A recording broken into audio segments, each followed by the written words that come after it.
Korevi, kan kalau misalnya melakukan seks bebas kan nggak boleh ya, dilarang sama Tuhan ya. Tapi gimana kalau misalnya oral seks? Atau mungkin aku dan pacar aku, kita dalam kamar berduaan dan saling bugil-bugilan, abis itu saling raba-raba. Tapi nggak melakukan seks itu sendiri. Boleh nggak sih Korevi? Nah, teman-teman, sebenarnya pertanyaannya bukanlah boleh atau nggak boleh. Melainkan, apakah kamu sungguh-sungguh mencintai Tuhan dan mau menyenangkan hatinya? Karena kalau misalnya kamu sungguh-sungguh mencintai Tuhan dan mau menyenangkan hatinya, maka tentunya kamu akan semaksimal mungkin menjauhkan diri dari yang namanya dosa nafsu ini. Sebab kalau misalnya kita lihat firman-Nya, yang Tuhan perintahkan itu bukan sekedar dilarang melakukan seks bebas, melainkan Tuhan berikan arahan untuk setiap dari kita untuk lari dari yang namanya dosa nafsu ini. Jadi teman-teman, yang Tuhan pengen untuk setiap dari kita lakukan bukanlah dikuasai oleh hawa nafsu, melainkan dikuasai oleh cinta kasih.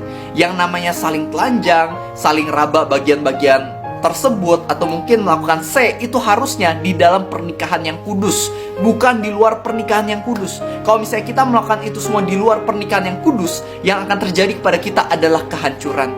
Sebab akan meningkatkan yang namanya tingkat perceraian dan perselingkuhan di masa depan. Karena kita menggunakannya nggak secara eksklusif cuma buat suami atau istri kita, melainkan kita melakukannya di luar pernikahan yang seharusnya. Sedangkan kalau misalnya kita mau melakukannya di dalam kontainer yang benar, yaitu di dalam pernikahan yang kudus sesuai dengan arahan peraturan Tuhan, kita akan melihat bahwa itu semua akan jadi berkat buat kita, yang membuat hubungan kita dengan suami atau istri kita itu menjadi sangat amat baik. Lebih yang namanya ada unity-nya, jauh lebih ada persatuan.